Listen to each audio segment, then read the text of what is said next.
Beginning ODO podcast in 5, 4, 3, 2, 1.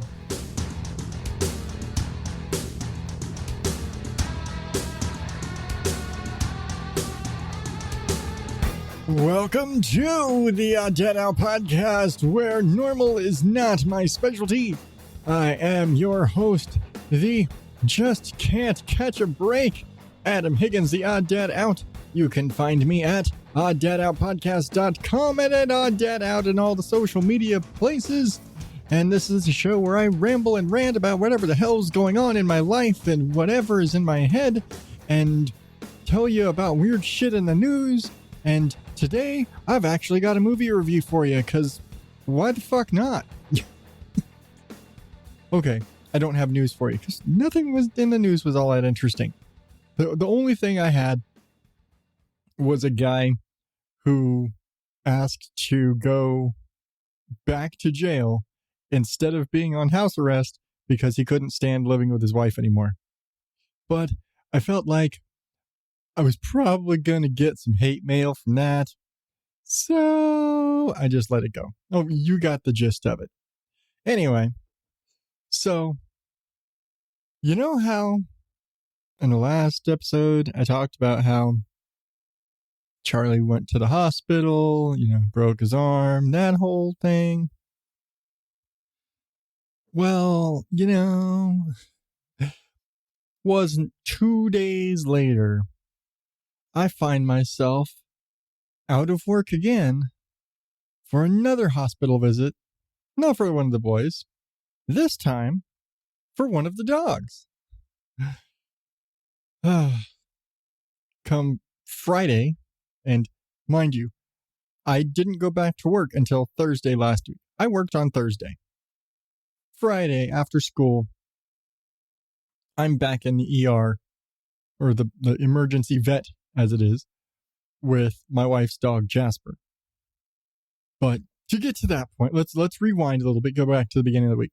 So, beginning of the week, pretty much when I come back from the hospital with Charlie, my wife is telling me, and I'm pretty sure she actually told me before while we were still there, saying that something looked like it was up with Jasper's eye. He was kind of tearing up and kind of oozing, and thought that maybe one of the cats had scratched him, or he'd gotten something in it, or dirt, or any number of things.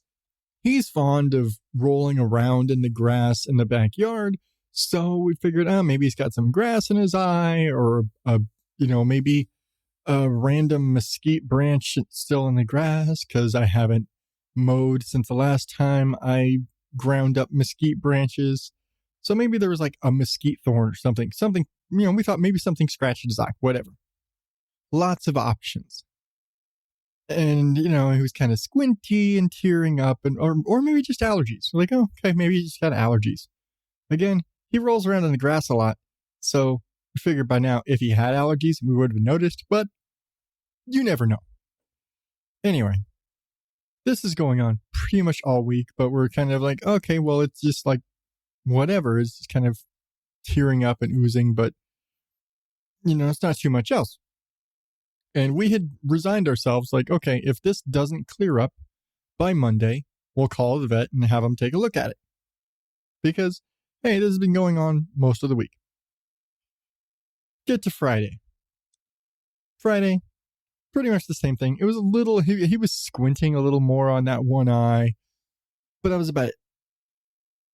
Come to after school, I get home with the boys, and probably 2 minutes after walking in the door, one of the boys looked at Jasper, was like, what's wrong with his eye?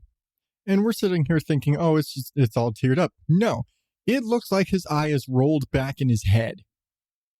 And we're going to wait until Monday turns into scrambling, calling the vets now. Like, can we get him in today or first thing in the morning? What can we do? This looks bad. Holy shit, what is this?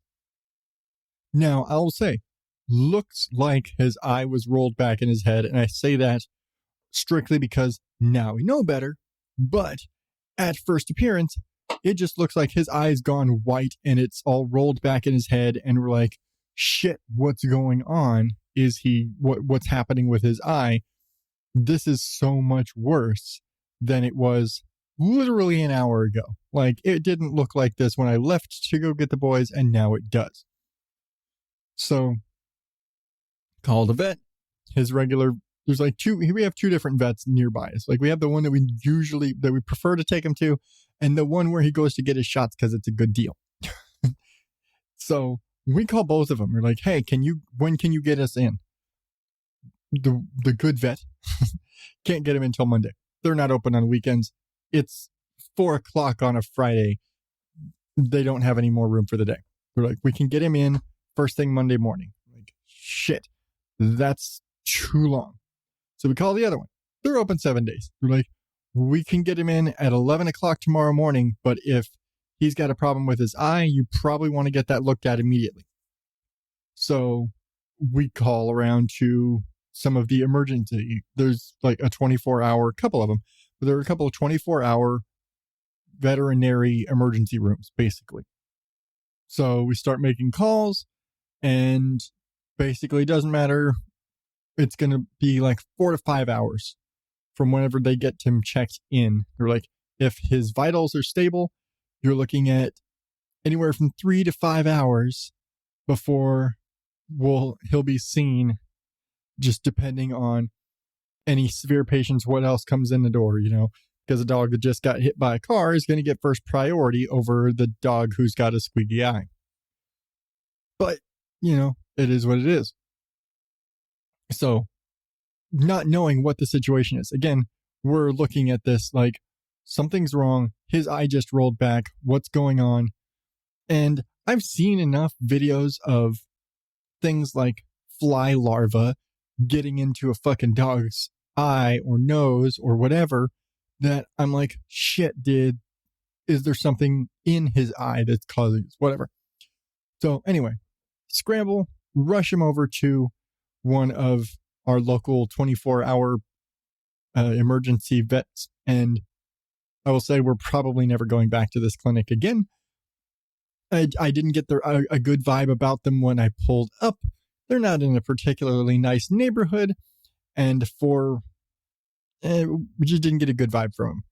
And to a certain degree, I kind of have a feeling like stuff was aggravated while he was there that wasn't related to his problem.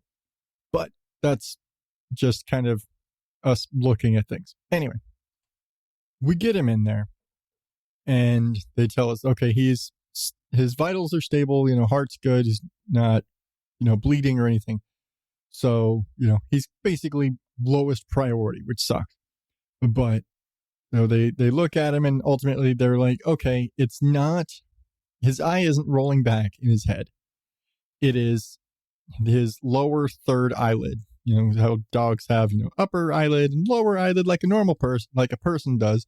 But they also have kind of like a alligator or whatever, or seafaring or whatever critters that have that third eyelid inside. It's not like transparent like beavers and alligators and shit, but they have another eyelid that's on the inside as well. And sometimes something can get infected or something can aggravate it, or it could dry out, whatever.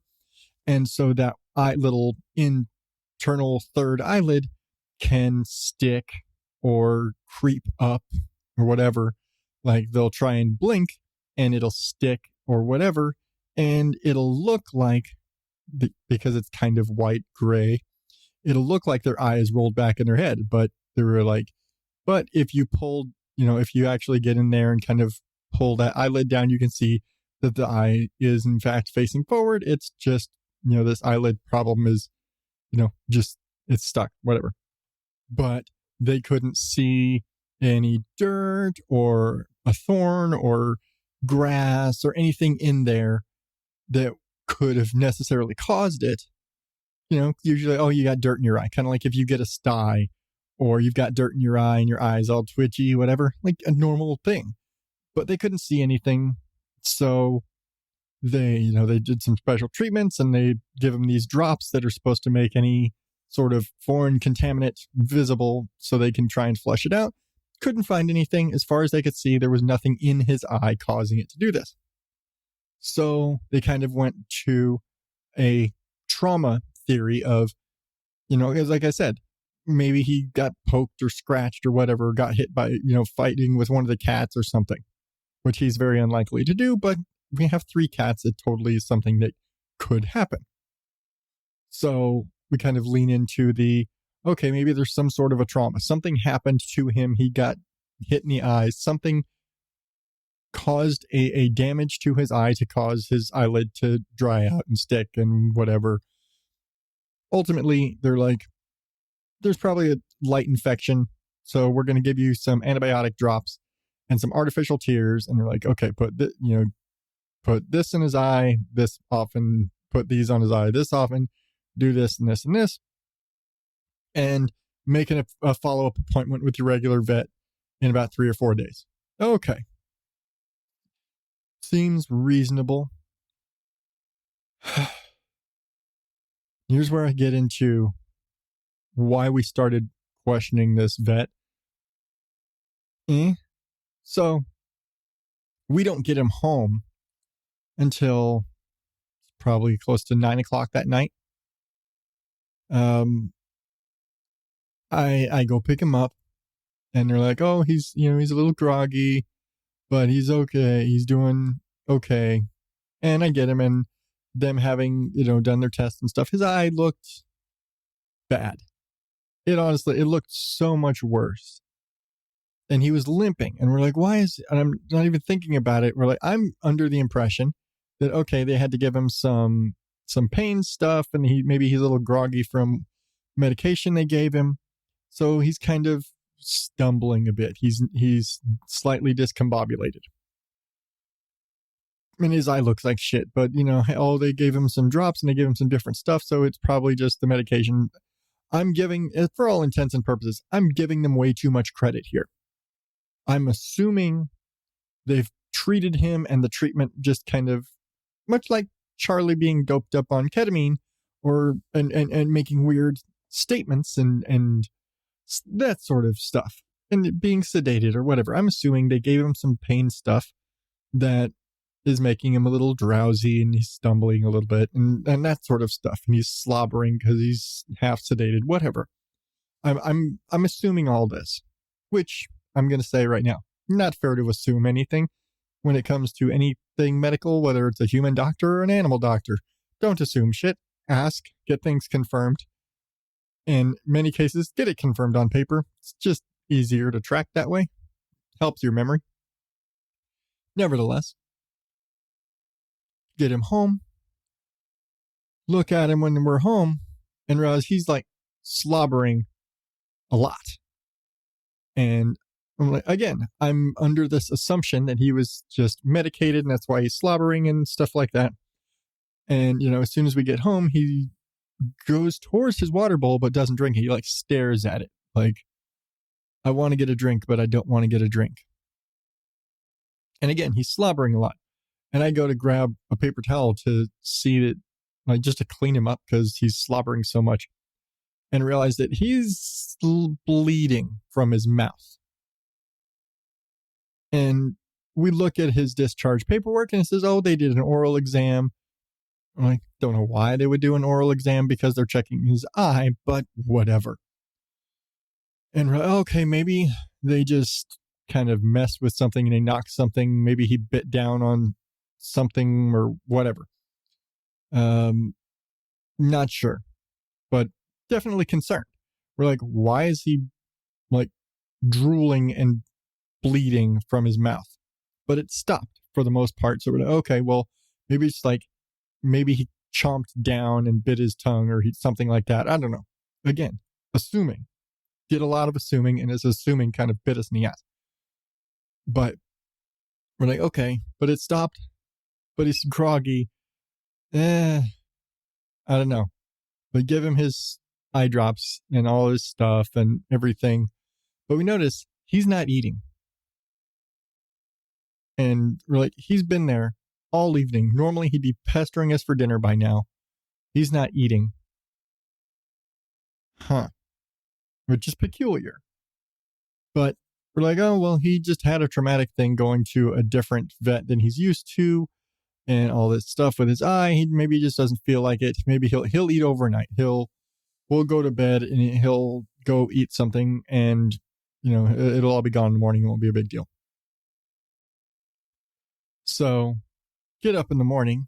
And at this point, because Charlie's on his pain meds and I've got an alarm for him, I'm like, I'm going to put Jasper on the same basic medication schedule as we have Charlie, because then I can go give Charlie his meds and I can give Jasper his meds. It'll just be easier to do and keep schedules for things.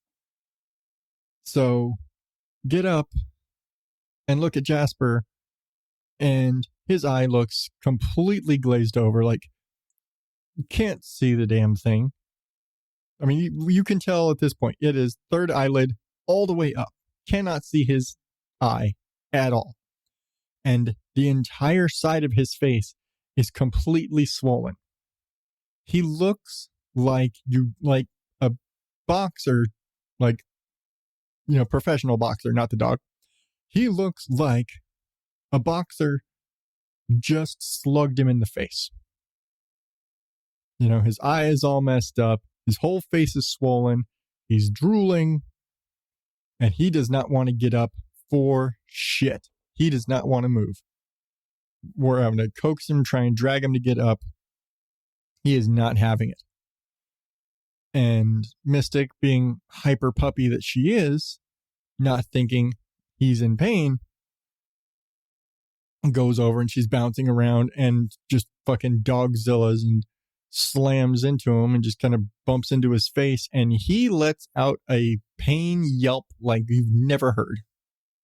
And he is really one of those dogs that does not express pain. We have no clue. We suspect he has major arthritis because of kind of how he's starting to walk and things like that, but he doesn't express pain. He doesn't act like he's in pain. He just kind of waddles. He's also fat. So, it's hard to tell. But he let out a yelp that was 100% a pain scream that he never would make any other time. At which point, Mystic gets whisked out of the room, and we start getting on the phone to call the vets again. Like, hey, can we get him in? Something's on. We took him over here last night, but then this happened, and now he's like this. And basically, the other vet said, they are the ones that you took him to. You are now having an issue directly after seeing them. They're responsible for making right. So call them. And my wife is like, hey, I'm going to call them and talk to them. And I'm like, screw it. I'm going to take him over there right now, because it doesn't matter if you call him or not. We're taking him over there. I'm taking him back. If we have to take him back for this to get resolved, whatever, then I'm taking him back. So 9:00 in the morning, I am now rushing to get dressed. Mind you, I have to work that day. Friday night, I called off because I had to scramble and get him over there. And the time I was there was time when I would have been at work. And I just had to call off. And for the most part, my work night had changed to where it was pretty much an easy night I could call off. So very next morning, it's Saturday. There's no help Saturday. If I call off the work that needs to be done, it has to all get rescheduled. Nobody is going to work. Nobody will come in and cover for me if I call off on Saturday. So 9:00, I'm loading him up and taking him back to the 24-hour emergency vet, saying, I was here last night for his eye. We get up this morning. His eye looks a million times worse, and his whole face is swollen, and he's in visible pain, and he's lethargic. He's barely wants to get up or move. He's, again, visibly in a lot of pain. So they check him over again. They admit him, they bring him back in again. They tell me it's going to be about 4 or 5 hours. It's a Saturday. I'm like, fucking hell. You guys fucked up my dog last night. I'm back here to get him taken care of again, and now it's going to take even longer than it did yesterday.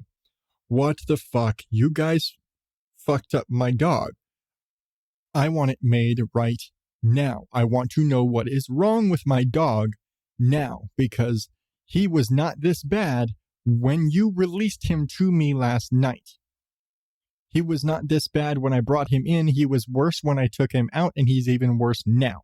So either you missed something or you guys hurt my dog. Either way, you're going to make it right. And they're already, and it annoyed the fuck out of me, but I wasn't in a position to say shit because I needed them to look at my dog. They're already like, okay, well, a recheck fee is this. It's not as much as a full. Like, why the fuck am I paying you to look at him again when you didn't look at him right the first time? You should be just like, oh, you were just here last night. It has been barely 12 hours since you were here last.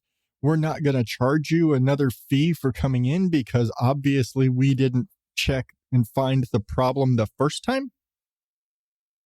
You know, I only paid $300 last night for you to look at him, and now you're going to charge me again to look at him 12 hours later? The fuck? Again, we're not going back to this place ever. And I'm not going to name them because that'd just be fucking rude. But if you're in the Phoenix area and you are familiar with the 24-hour veterinary places, I'm sure you know what I'm talking about. Nevertheless, I am kind of at no choice. I'm like, okay, well, I'll leave him here. They'll get back to me. I go to work. At that point, I'm just like, all right, I'm going to get to work early, get my work done as fast as I can so that I can go and get him. And I'm looking at my schedule. I'm like, okay, I've got next to nothing. It's going to be an easy day. Knock this all out. Unfortunately for me, one of the jobs I thought I had that was going to be super easy. Again, I work in commercial flooring. I clean carpet for a living. We also clean tile. Unfortunately, a building where I normally just go in and clean 2 little hallways and I clean the leather sofas in the lobby, which literally takes me about an hour and a half to do, happened to be the once or twice a year where I cleaned the lobby stone as well. Didn't know I was doing that. And it only takes like 2 hours to do. It's not a big deal. But when I'm actually on a day where I'm not necessarily concerned with getting my hours, I'm more concerned with getting my day over with and getting home so I can go pick up my dog, making sure I'm there for him as soon as he's ready. Yeah, a couple more hours is not ideal for me. Nevertheless, I get on with my day. I'm just busting ass all day, just trying to get through everything as fast as I can so that, you know, I get my work done so I can get back to him. Again, I know he's there, but it's still a matter of when he's ready, I want to be ready. So it's about 1 o'clock. I start getting calls from the doctors and they're telling me it looks like there's an infection. We want to run some blood work because it could be, any number of things. They start asking, oh, well, is there a chance he was bitten by like a spider or a snake? And I kept going to snake bite. And I'm like, no, definitely not. And granted, we live in Arizona. So a snake bite is not an uncommon thing, but we live in the suburbs. I don't live out in the desert. We're in like, city suburb life. I live in a not manufactured home, but like a manufactured community, with a big snooty HOA and a clubhouse and all that sort of shit. I don't live in open desert, and there's plenty of open desert communities and people who live in the trailer park out in the boonies who basically live in a trailer in the middle of the desert who absolutely would have rattlesnakes in their yard. That's not where we live. And they keep asking about, oh, could he have been a snake bite? Could there have been a rattlesnake? Oh, we're going to test for a snake bite on the blood test. He wasn't bit by a snake. If he was bit by a snake, Mystic would have gone nuts on whatever. if they saw a snake in the yard, they would have gone nuts because they don't encounter them. They're city dogs. Camping trips aside, they're city dogs. So either way, they're like, we're going to do some blood work, and we think it could be, if not a snake bite. And again, the doctor is like, okay, well, if you're sure about it, we're not going to go chasing that down, but it is just something that's in the blood panel. Okay, whatever. As long as I'm not paying extra for you to look for a snake bite that he doesn't have. Nevertheless, they're like, we'll run blood to see, because it could be an infection, it could be a bad tooth, it could be scorpion, it could be any sort of, animal bite or sting or something. It could be a cancer, it could be a million different things. And so they run the blood test to see what's what with what, to try and narrow it down. And he's like, most likely it is probably an infection in a tooth, or an abscess that is swelling, or it swole up and is the fluid building up in his cheeks and his face, that is also putting pressure on his eye, which is causing the initial eye symptoms. It was like, so it could all just be one thing. It's like, but if the blood test comes back and that's what it looks like, then the next step would either be start giving him just antibiotics to clear it up over a while, which usually works pretty well. And he's like, yeah, it should work fine if we just give him some antibiotics. Or we go in, we sedate him, we look for that fluid sac look for an abscess, look for a fluid sac, drain that fluid to get that pressure off, and then still give him the antibiotics and everything to kill that infection and get that all resolved. And at this point, we're like, okay, either way, he's getting antibiotics.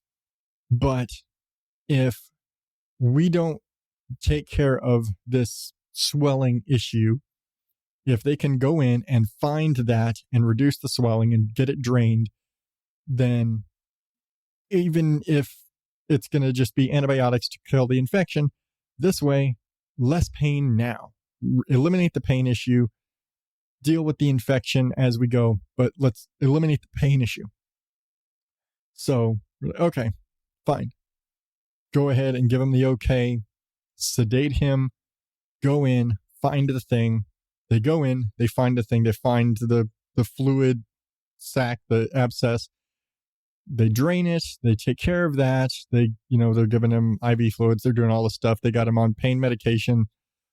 Eventually, I'm out of work. I go pick him up. And other than being pretty groggy and obviously still kind of in some pain from the entire ordeal, and they had actually called me and said he was getting really antsy because unfortunately I wasn't able to get there till after 6 o'clock because work and distance from work to get him. I've mentioned in the past, our dogs have anxiety. We have 2 dogs because they basically keep each other company to avoid their separation anxiety. Left alone, they both get very destructive because they can't be left alone. They have to have company. That's why we have 2 dogs. But without me there, without anybody else there, in a strange doctor's office that, as far as his experience goes, has just been poking and prodding and stabbing and messing with him and not pleasant. These are not the happy vets he's used to working with. He's not happy being there. And his anxiety is building up. And they call me and say, hey, he's getting really antsy. Do you know when you're going to be here? And I'm like, at that point, I'm like 30 minutes away. I'm about, okay, hey, I'm going to get there soon, but I just need to, I'm on my way now. But nevertheless, I go get him. $900 later, they've got him patched up. He's okay. They bring him out. This time I do a much more thorough check of him and how he's doing when he comes out compared to the night before, because, well, if I'd have done a little bit better look, we probably wouldn't have brought him home the night before. But his swelling's gone way down. His eye is actually cleared up.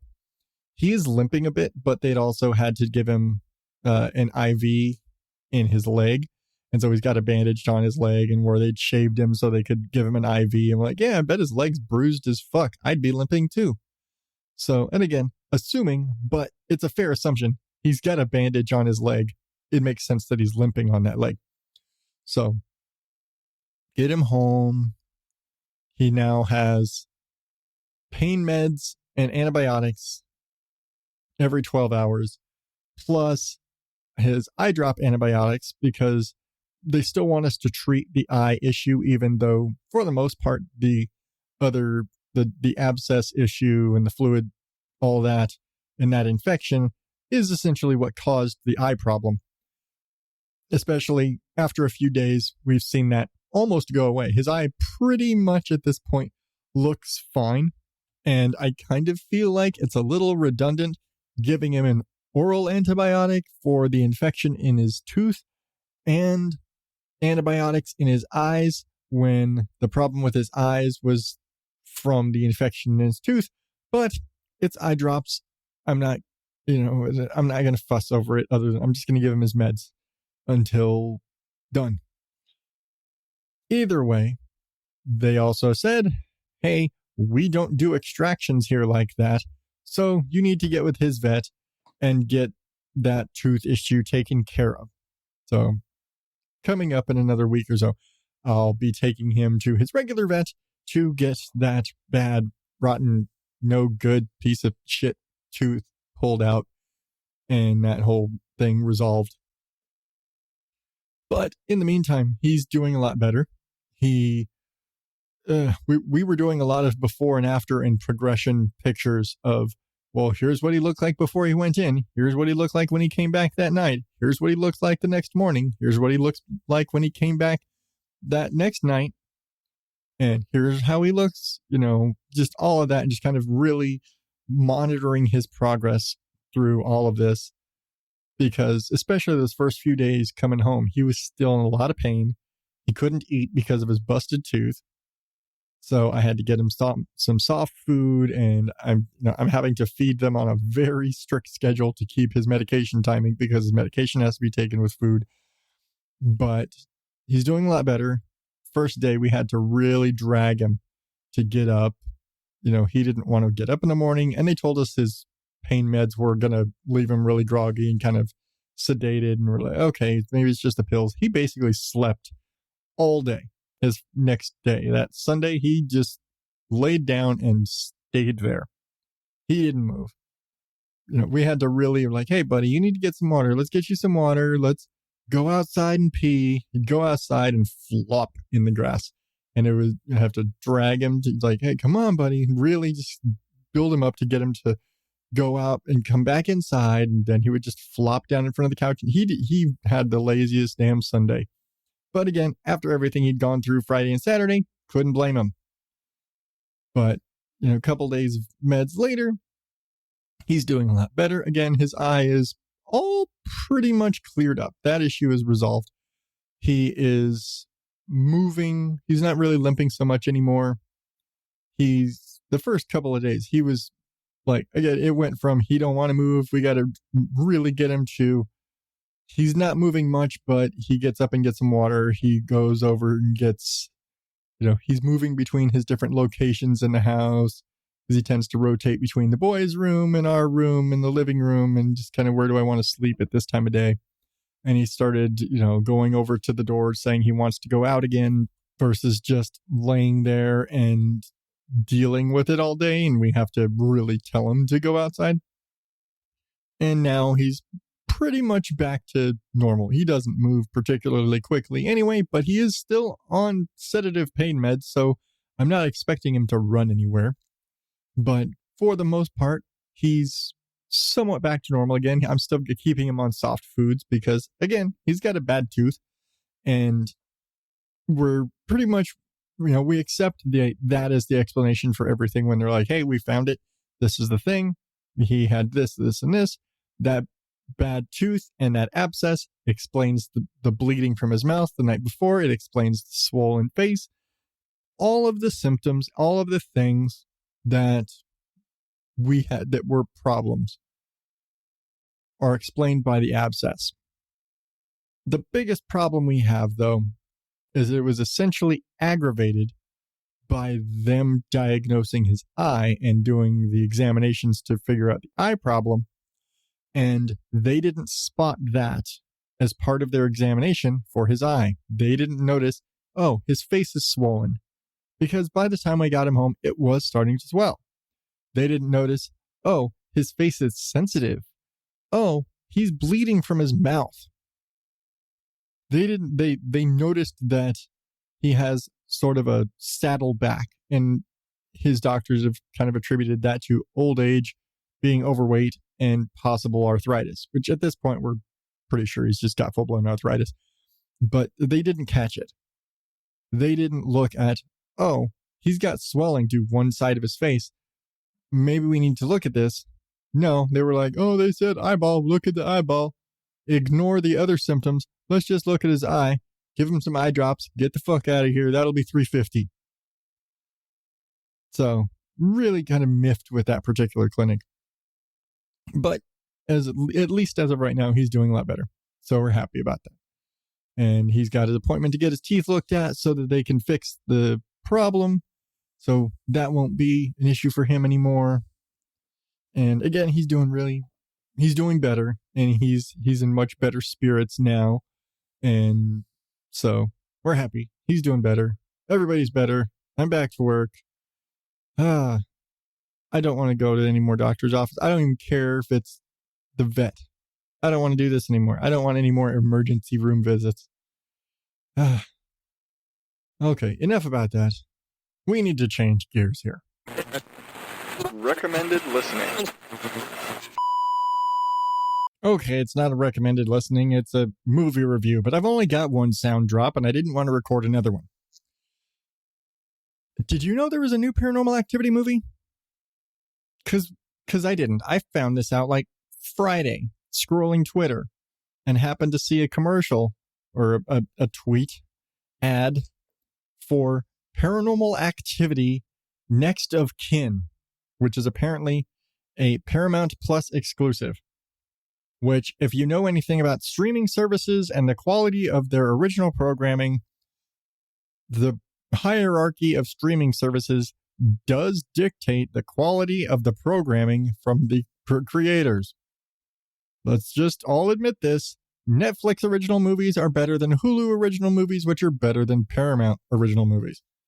Or which are better than Shudder original movies. Let's be honest here. Shudder is great for indie horror and stuff like that, but realistically, they're not up to quality standards and budget standards of something coming out of Netflix Studios. Just gonna say it. Hulu and Paramount Plus and whoever the fuck else Plus are not going to be making original programming and original movies to the same quality as Netflix. Which is funny considering Paramount is a major movie studio with their own streaming service, but their original films kind of fall. They're not as good. And I'm just going to say, do you have Paramount Plus? If you have Paramount Plus, what do you watch on it? Probably old school Nickelodeon and old school MTV. There is next to no reason to watch any of the new stuff, really. I think they have that new Legends of the Hidden Temple that's adults that's on there, and they have that Rugrats reboot that was blasphemous, and a few other things of that sort. But for the most part, you're watching the retro stuff. That's why you have Paramount Plus. That's why everybody has Paramount Plus. Again, rewind, major movie studio running the streaming platform. They have their original straight to streaming platform new sequel to the Paranormal Activity franchise that the creators of Paranormal Activity said, no, we're done with the series. We saw the writing on the wall. We're done. And then they're like, oh no, let's make one just for streaming. And it has about that level of enthusiasm about it. If you haven't figured it out yet, I'm not a fan of this film. And I don't want to spoil it. I'm not going to spoil the plot or the movie or anything other than to say I'm disappointed. So Paranormal Activity Next of Kin follows in the vein of the other movies. They're going with the found footage documentary style thing. In this particular case, you have Margot, who is adopted, who did like an Ancestry 23andMe type thing and connected with another living relative, this guy named Samuel. And it turns out that Samuel is Amish. And so she gets with her friend, who I guess is an independent filmmaker, and they decide they're going to make a film documenting her learning about her birth family and trying to find out more about her mom and her family and maybe meet some of this family that she apparently comes from. And maybe Samuel, who had kind of not been living in the family farm for a while, and him reconnecting with the family, all this stuff, whatever.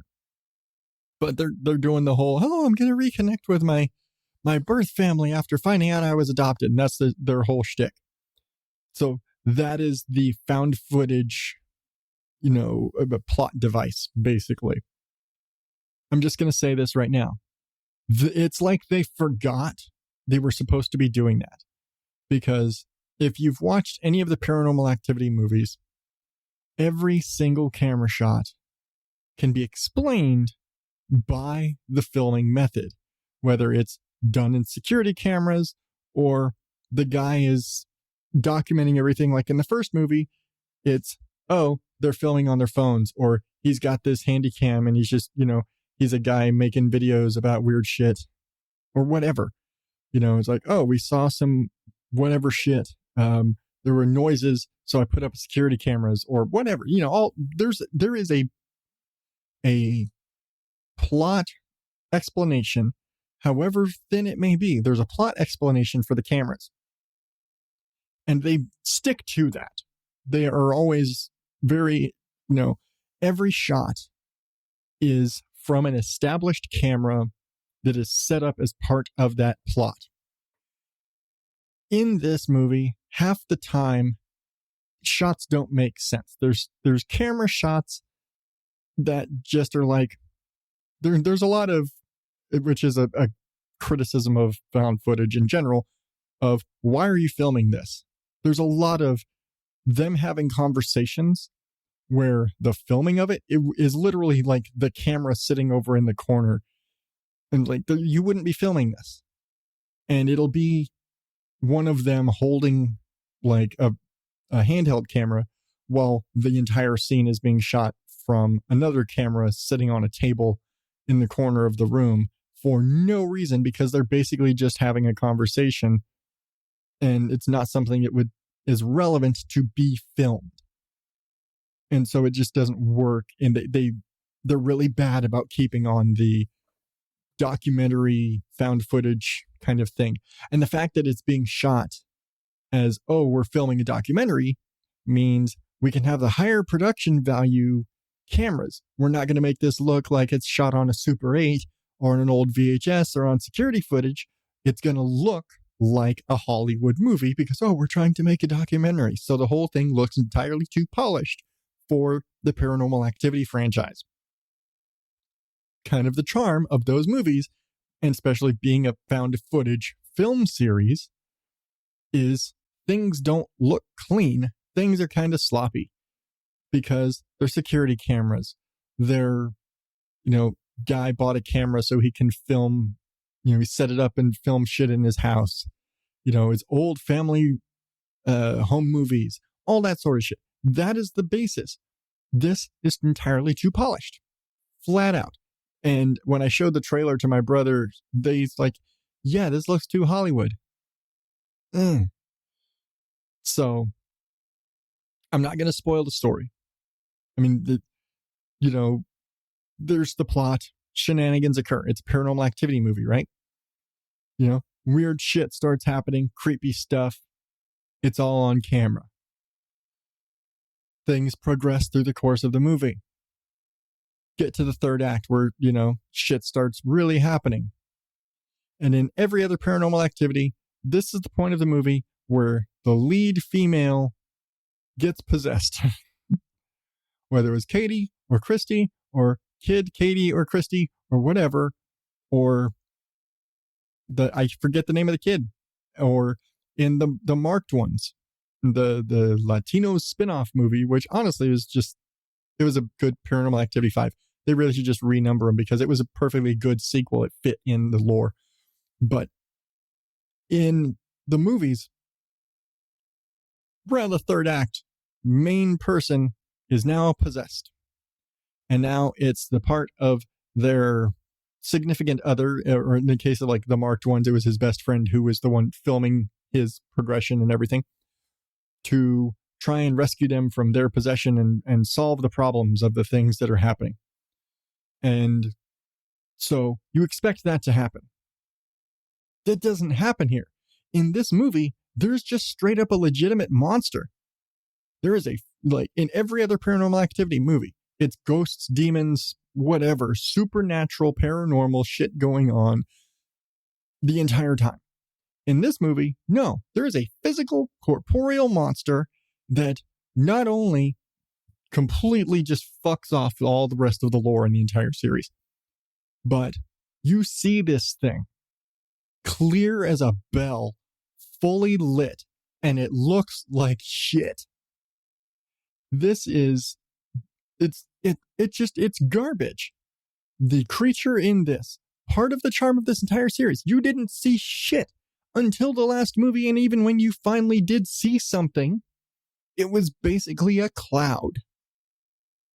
You didn't actually see shit of what the thing was, and it's established in the entire series. It's one fucking thing. There's one demon, ghost, spirit, whatever the fuck it is, the entire time that has been following these girls and this family and all the shit, the entire series, with exception to the kid and the marked ones, but that's a whole other thing. And even that tied back into the original film. This has nothing to do with that. The trailer for this makes it look like this is some like weird Amish cult sect, whatever, that tie into the covens that were conjuring this demon in the other movies. Spoilers for the rest of the series, but in the other movies, as the lore progresses in the movies, you find out, oh, there's this ancient coven of witches, and they're trying to conjure this demon, and they like basically not sacrifice, they offer up one of their children. They're supposed to be like the firstborn son in this family, and it's all girls for like 100 years in this family, and the first male born in this family line is supposed to be like the Antichrist type thing. Basically, he's supposed to be the vessel for the demon to come through and destroy the earth and all that sort of shit. And that is the big, through line of the whole thing. And the trailer kind of implies that, oh, her family are gonna be them, and she's supposed to be one of the vessels or some shit like that, like Katie and Christy were in the original series. Nope. Has nothing to do with any of that bullshit. Again, physical, corporeal monster. You see it kill people. None of it makes any sense as a Paranormal Activity movie. It really feels like whoever made this, and yeah, it's executive produced by Jason Blum and Oren Peli, the guys who made the original series, produced by. So basically, they put up the money and they get to take the first big paycheck when the money starts rolling in. That's essentially it. Because the director and writers and whoever the fuck made this movie, it's like they didn't know anything about Paranormal Activity other than found footage horror with some sort of supernatural element. And all the rest, they just fucked off. Because this has nothing to do with anything in the Paranormal Activity franchise other than creepy shit happens.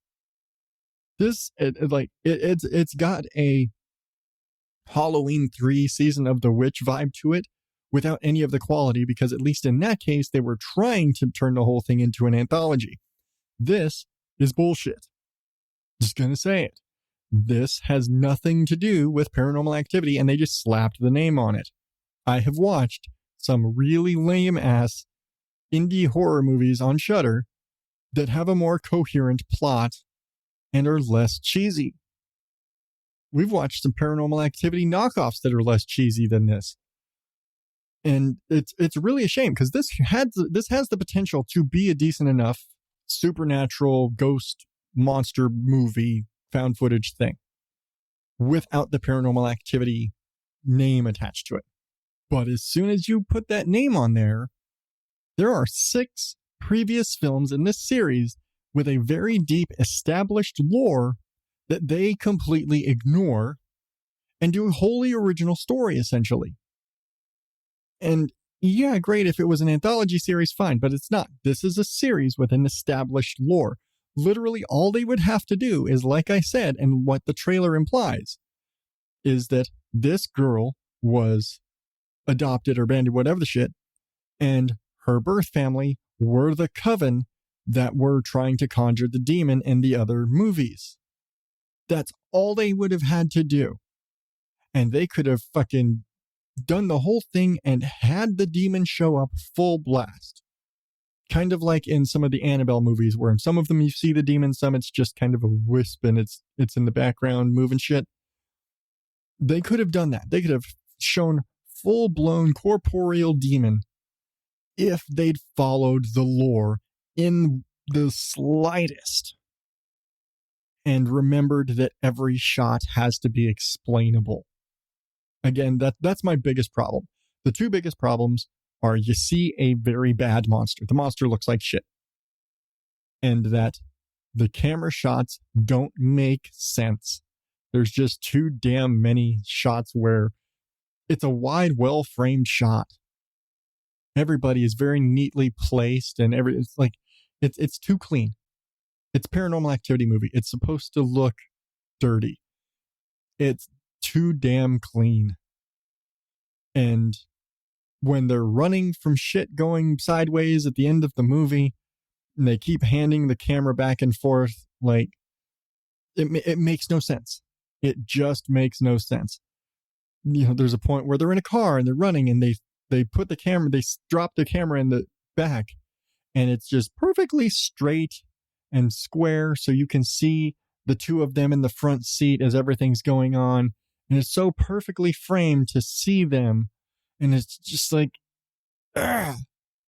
If this was any other Paranormal Activity movie, and for whatever the fuck reason, they were still carrying the camera and they keep passing it back and forth so they can film each other freaking the fuck out,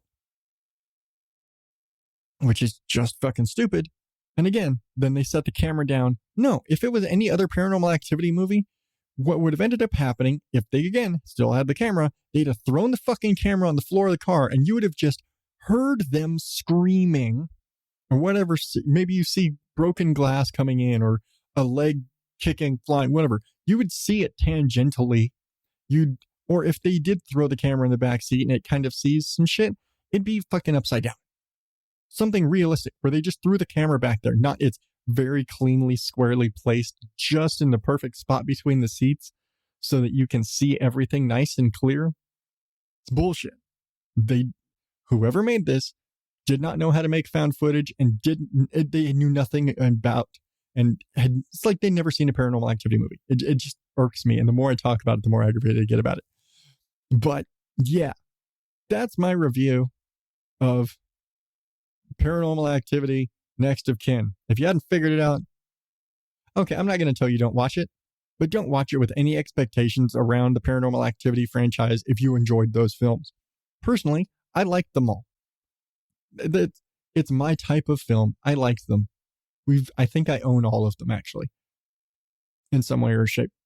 But we watched this because we enjoyed the entire series. Failings of some of them, like some of them being weaker than others, but still, we enjoyed them all. This was a piece of shit. If I had to give it a number, I'd give it a 1 out of 5. If I had to give it out of 10, it's a 1 out of 10. This is a shitty, no, I'm not going to give it a 1. It's a decent enough supernatural monster movie. I'll give it a 4. I'll give it a 4 out of 10 as a supernatural monster movie. As a Paranormal Activity movie, it's a 1. Take the name off, it's a 4 out of 5, 4 out of 10. Because it's still poorly done and the monster looks like shit. As you're trying to do a found footage thing, you forgot you didn't do found footage right, therefore you're not getting a lot of credit. Just, it irks me because I like the film series. That's the problem. I'm more upset by this because of the name and because I enjoyed the rest of the films in the series, and I feel like this besmirches the name of the series. And it's kind of like a lot of people feel about Cloverfield Paradox, how they basically slapped the Cloverfield name onto an existing movie and filmed some extra scenes to tie the series together. Which, yeah, it's exactly what they did. The movie was God Particle. They made it. It was about a space station shit that happened.